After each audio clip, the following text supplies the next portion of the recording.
ಚಿಕ್ಕಬಳ್ಳಾಪುರ ನಗರಸಭೆಯ 2025-26ನೇ ಸಾಲಿನ ಆಯವ್ಯಯ ಬಜೆಟ್ ಸಭೆಯು ನಗರಸಭೆ ಅಧ್ಯಕ್ಷರಾದ ಎ ಗಜೇಂದ್ರ ಅಧ್ಯಕ್ಷತೆಯಲ್ಲಿ ನಗರಸಭೆಯ ಸರ್ ಎಂ ವಿಶ್ವೇಶ್ವರಯ್ಯ ಸಭಾಂಗಣದಲ್ಲಿ ನಡೆಯಿತು.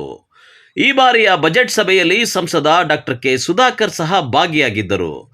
ಇನ್ನು ಈ ಸಭೆಯಲ್ಲಿ ಒಟ್ಟು 114 ಕೋಟಿ ರೂಪಾಯಿಗಳ ಬಜೆಟ್ ಅನ್ನು ಮಂಡಿಸಲಾಯಿತು. ಈ ವೇಳೆ ಮೂಲಭೂತ ಸೌಕರ್ಯಗಳು, ಸಿಬ್ಬಂದಿ, ನಿರ್ವಹಣೆ ವೆಚ್ಚ ಮತ್ತು ಆಸ್ತಿಗಳ ಹರಾಜು ಸೇರಿದಂತೆ ಕೈಗೊಳ್ಳಬೇಕಾದ ಕ್ರಮಗಳ ಬಗ್ಗೆ ಚರ್ಚೆ ನಡೆಯಿತು. ಚಿಕ್ಕಬಳ್ಳಾಪುರ ನಗರಸಭೆಯಲ್ಲಿ ಒಂದು ಆಯವ್ಯಯ 2025-26ನೇ ಸಾಲಿನ ಬಜೆಟ್ ಸಭೆಯನ್ನು ಯಶಸ್ವಿಯಾಗಿ ನಡೆದಿದೆ. ಸುಮಾರು 117 ಕೋಟಿಗೂ ಹೆಚ್ಚು ಬಜೆಟನ್ನು ನಾವು ಇವತ್ತು ಮಂಡಿಸಿದ್ದೇವೆ.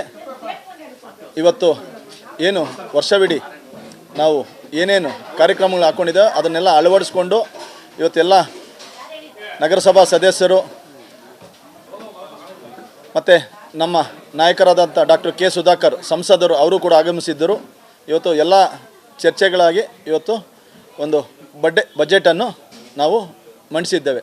ಇವತ್ತು ಏನು ಆಯವ್ಯಯದಲ್ಲಿ ನಾವೇನೇನು ಎಲ್ಲ ವಿಚಾರಗಳನ್ನು ಸೇರಿಸ್ಕೊಂಡಿದ್ದು ಅಲ್ಲಿ ಕೂಲಂಕುಷವಾಗಿ ಎಲ್ಲ ಸದಸ್ಯರುಗಳು, ಹಿರಿಯ ಸದಸ್ಯರು, ಮಾಜಿ ಅಧ್ಯಕ್ಷರುಗಳು ಎಲ್ಲ ಚರ್ಚೆ ಮಾಡಿ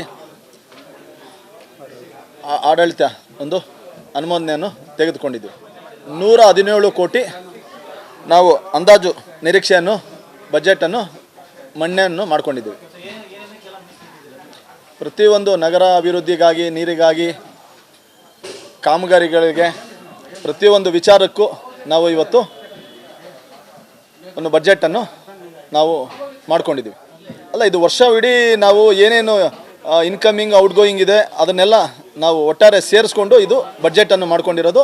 ಪ್ರತಿನಿತ್ಯ ಏನೇನು ನಗರದ ವ್ಯಾಪ್ತಿಯಲ್ಲಿ ಅಭಿವೃದ್ಧಿಗಾಗಿ ಏನೇನು ಖರ್ಚುಗಳಿರ್ತಾಯಿತ್ತೋ ಅದನ್ನು ನಾವು ಅಳವಡಿಸ್ಕೊಂಡಿದ್ವಿ. ಚಿಕ್ಕಬಳ್ಳಾಪುರದ ಒಂದು ವರ್ಷದ ಬಹಳಷ್ಟು 31 ವಾರ್ಡುಗಳ ಅಭಿವೃದ್ಧಿ ವಿಚಾರವಾಗಿ ಜನರ ಹಿತದೃಷ್ಟಿ ಗಮನದಲ್ಲಿಟ್ಕೊಂಡು ಬಹು ನಿರೀಕ್ಷಿತ 117 ಕೋಟಿಗಳ ಉಳಿತಾಯ ಬಜೆಟ್ಟು ಈ ದಿನ ನಮ್ಮ ಮಂಡನೆ ಮಾಡಿದ್ದೀವಿ. ಅದು ಸರ್ವಾನುಮತದಿಂದ ಎಲ್ಲ ಗೌರವಾನ್ವಿತ ನಗರಸಭಾ ಸದಸ್ಯರುಗಳು, ಅದೇ ರೀತಿ ನಾಮನಿರ್ದೇಶನ ಸದಸ್ಯರುಗಳು, ನಮ್ಮ ನೆಚ್ಚಿನ ನಾಯಕರು ಡಾಕ್ಟರ್ ಕೆ ಸುಧಾಕರ್ ಅವರು MP ಅವರು ಕೂಡ ಆಗಮಿಸಿದರು. ಭಾಳ ಯಶಸ್ವಿಯಾಗಿದೆ, ಭಾಳ ಸಂತೋಷ ಕೂಡ ಆಗಿದೆ. ಈ ಬಜೆಟು ಮುಂದೂಡ್ತಾರೆ ಅಂಥೇಳಿ ಭಾಳಷ್ಟು ಚರ್ಚೆಗೆ ಗ್ರಾಸವಾಗಿತ್ತು. ಅದು ಯಾವುದೂ ಇಲ್ದಿರ ಈ ಚಿಕ್ಕಬಳ್ಳಾಪುರ ಸರ್ವತೋಮುಖ ಅಭಿವೃದ್ಧಿಗೆ ಪ್ರತಿಯೊಬ್ಬರೂ ಸ್ಪಂದಿಸಿ ಇವತ್ತು ಬಜೆಟನ್ನು ಮಂಡಿಸಿದ್ದೀವಿ.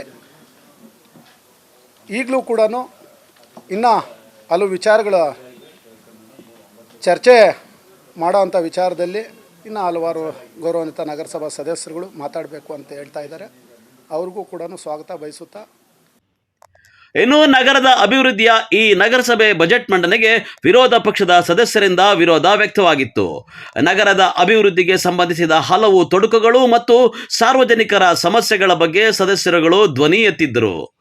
9ನೇ ವಾರ್ಡಿನ ಸದಸ್ಯ ಮಠಮಪ್ಪ ಮತ್ತು 23ನೇ ವಾರ್ಡಿನ ಸದಸ್ಯ ಆನಂದ್ ಬಾಬು ರೆಡ್ಡಿ ತೀವ್ರವಾಗಿ ಖಂಡಿಸಿ ಬಜೆಟ್ನಲ್ಲಿ ಕೆಲವು ಬದಲಾವಣೆಗಳನ್ನು ತರಬೇಕು ಅಂತ ಸೂಚಿಸಿದರು.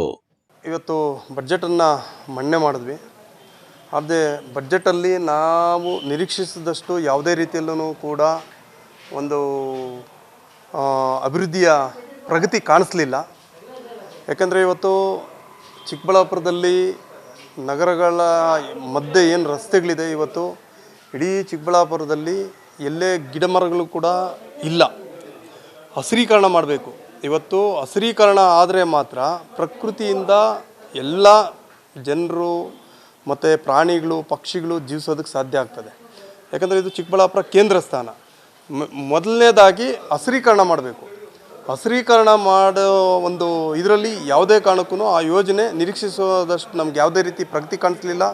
ಮತ್ತು ಇವತ್ತು ವಿಶೇಷವಾಗಿ ನಗರಸಭೆಗೆ ಕಟ್ಟಡ ಇಲ್ಲ, ಆ ಕಟ್ಟಡ ಆಗಬೇಕಾಗಿತ್ತು. ಇವೆಲ್ಲವನ್ನು ಕೂಡ ಧ್ವನಿ ಮಾಡಿದ್ದೀನಿ ಸಭೆಯಲ್ಲಿ. ಆ ಕಟ್ಟಡ ಆಗಬೇಕಾಗಿತ್ತು, ಅದ್ರ ಬಗ್ಗೆನೂ ಕೂಡ ಯಾವುದೇ ಒಂದು ಅನುದಾನ ತಂದು ಅದನ್ನು ಮಾಡಿಸೋದಕ್ಕೆ ಯಾವುದೇ ರೀತಿಯಲ್ಲೂ ಕೂಡ ಶ್ರಮಪಟ್ಟಿಲ್ಲ. ಜೊತೆಗೆ ಇವತ್ತು ನಾವು ಚಿಕ್ಕಬಳ್ಳಾಪುರದಲ್ಲಿ ನಗರದಲ್ಲಿ ಇವತ್ತು BB ರೋಡು ಮತ್ತು MG ರೋಡು ಮತ್ತು ಗಂಗಮ್ಮ ಗುಡಿ ರೋಡು ಮತ್ತು ತಿರುಗಿ ಇದು ಬಜಾರ್ ರಸ್ತೆಗಳಲ್ಲಿ ಎಲ್ಲೂ ಕೂಡ ಒಂದು ಟಾಯ್ಲೆಟ್ಗಳ ವ್ಯವಸ್ಥೆ ಇಲ್ಲ ಸಾರ್ವಜನಿಕರಿಗೆ. ಇವತ್ತು ಸಾವಿರಾರು ಸಂಖ್ಯೆಯಲ್ಲಿ ಜನ್ನಿ ಬಿಡುವಾಗಿ ಓಡಾಡ್ತಕ್ಕಂಥ ಜನರು ಇವತ್ತು ಎಲ್ಲಾದರೂ ಟಾಯ್ಲೆಟ್ಗೆ ಹೋಗಬೇಕು ಅಂದ್ರೂ ಕೂಡ ಇವತ್ತು ಕಷ್ಟದ ಪರಿಸ್ಥಿತಿ ನಿರ್ಮಾಣ ಆಗಿದೆ. ಹಾಗಾಗಿ ಇದು ನಾವು ಬಜೆಟ್ನಲ್ಲಿ ಯಾವುದೇ ರೀತಿ ನಿರೀಕ್ಷಿಸಿದಂಗೆ ಯಾವುದೇ ಅಭಿವೃದ್ಧಿ ಪಥದಲ್ಲಿ ಕಾಣಿಸ್ತಾ ಇಲ್ಲ, ಅದು ಆಗಬೇಕಾಗಿದೆ. ಮತ್ತು ಎರಡನೇದಾಗಿ ನಿನ್ನೆ ಏನು ಹರಾಜಾಗಿದೆ, ಹರಾಜು ಪ್ರಕ್ರಿಯೆ ಒಂದು ಏನು ನಿನ್ನೆ ನಡಿಬೇಕಾಗಿತ್ತು ಅದು ಇವತ್ತು 16ನೇ ತಾರೀಕಿಗೆ ಪೋಸ್ಟ್ಪೋನ್ ಆಗಿದೆ. ಇದು ಆಗೋದಕ್ಕೆ ಮುಖ್ಯ ಕಾರಣ ಏನು ಅಂದರೆ ಇವತ್ತು ಏನು ಎಲ್ಲೋ ಒಂದು ಕಡೆ ಅಧ್ಯಕ್ಷರು ಉಪಾಧ್ಯಕ್ಷರು ಎಲ್ಲೋ ಒಂದು ಕಡೆ ಅದನ್ನು ಡೇಟ್ಗಳನ್ನ ಫಿಕ್ಸ್ ಮಾಡೋ ನಿಟ್ಟಿನಲ್ಲಿ ಎಡವಿರೋದ್ರಿಂದ ಇವತ್ತು ಅದು ನಿಂತಿದೆ. ಆದರೆ ನಾವು ಸಂಪೂರ್ಣವಾಗಿ ನಿನ್ನೆನೂ ಕೂಡ ನಾನು ಕಮಿಷನರ್ ಅವ್ರಿಗೆ ಹೇಳಿದ್ವಿ, ಮತ್ತು ನಾವು ಹೋರಾಟ ಸತತವಾಗಿ ನಗರಸಭಾ ಸದಸ್ಯರಾದಾಗಿಂದ ಏನು ಇವತ್ತು SC STಗಳಿಗೆ 23 ಅಂಗಡಿಗಳು ಇವತ್ತು ರಿಸರ್ವ್ ಆಗಿದೆ. ಅದು ಎಲ್ಲ ನಗರಸಭಾ ಸದಸ್ಯರನ್ನು ಕೂಡ ಶ್ರಮ ಇದೆ, ಯಾರನ್ನು ಕೂಡ ಅದನ್ನು ವಿರೋಧ ಮಾಡಿಲ್ಲ, ಆಗಲೇಬೇಕು ಅಂತೇಳ್ಬಿಟ್ಟೆ ಆಗಿದ್ದು. ಸೊ ಆದರೆ ಇವತ್ತು ಇವರು ಮಾಡ್ಕೊಂಡಿರ್ತಕ್ಕಂಥ ಎಡವಟ್ಟುಗಳಿಗೆ ಇವತ್ತು ಇದು ಎಲ್ಲೋ ಒಂದು ಕಡೆ ರಾಜಕೀಯ ಲಾಭಗಳಿಗೆ ಎಲ್ಲೋ ಒಂದು ಕಡೆ ಇವತ್ತು ಏನಾಗ್ತಾ ಇದೆ, ಸ್ವಪ್ರತಿಷ್ಠೆಗಳಿಗೆ ಅಥವಾ ಎಲ್ಲೋ ಒಂದು ಕಡೆ ಸ್ವ ಪ್ರತಿಷ್ಠೆಗಳಿಗೆ ಇವತ್ತು ಇದು ಏನಾಗ್ತಾ ಇದೆ, ದಿಕ್ಕು ತಪ್ತಾ ಇದೆ. ಇದರಿಂದ ನಾನು ಹೇಳ್ತಕ್ಕಂಥದ್ದು ಏನಂದರೆ ಇವತ್ತು ಗಂಡ ಹೆಂಡತಿ ಜಗಳದಲ್ಲಿ ಮಗು ಬಡವಾಯಿತು, ಕೂಸು ಬಡ ಆಯಿತು, ಮತ್ತು ಎತ್ತು ಏರ್ಗೆಳಿದ್ರೆ ಕೋಣ ನೀರಿಗೆಳ್ತು ಅನ್ನೋ ನಿಟ್ಟಿನಿಂದ ಇವತ್ತು ಜಿದ್ದಾಜಿದ್ದಿಗಳಿಂದ ಇವತ್ತು ಜನ ಎಲ್ಲೋ ಒಂದು ಕಡೆ ನೋಡಿ, ನಗರದ ಜನದಿಂದ ಹಿಡಿದು ಎಲ್ಲರೂ ಕೂಡ ನೋಡಿ ನಿರಾಶೆ ಆಗ್ತಾ ಇದ್ದಾರೆ.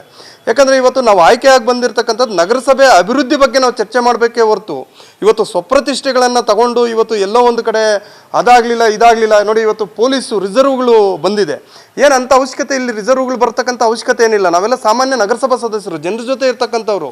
ಏನಿಲ್ಲ ಯಾವುದೇ ಏನು ಇಂಟೆಲಿಜೆನ್ಸಿ, ನನ್ನ ಮಾಹಿತಿ ಪ್ರಕಾರ ಇಂಟೆಲಿಜೆನ್ಸಿಯಲ್ಲೂ ಕೂಡ ಏನಿದೇನು ಇಲ್ಲೇನೋ ದೊಂಬಿ ನಡೀತದೆ, ಗಲಾಟೆ ನಡೀತದೆ, ಇನ್ನೇನೋ ನಡೀತದೆ ಅಂತಕ್ಕಂಥದ್ದಂತೂ ಖಂಡಿತವಾಗ್ಲೂ ಇರಲ್ಲ.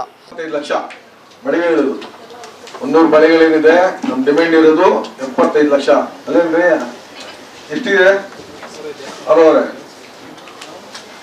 ಡಿಮ್ಯಾಂಡ್ ಹೇಳಿ, ಆಮೇಲೆ ನಾನು ಮಾತಾಡ್ತೀನಿ. ಆಯ್ತು, ಡಿಮ್ಯಾಂಡ್ ಹೇಳಿ. ಹಿಂದೆ 78 ಸಾರಿ 75 ಲಕ್ಷ ಆಯ್ತು.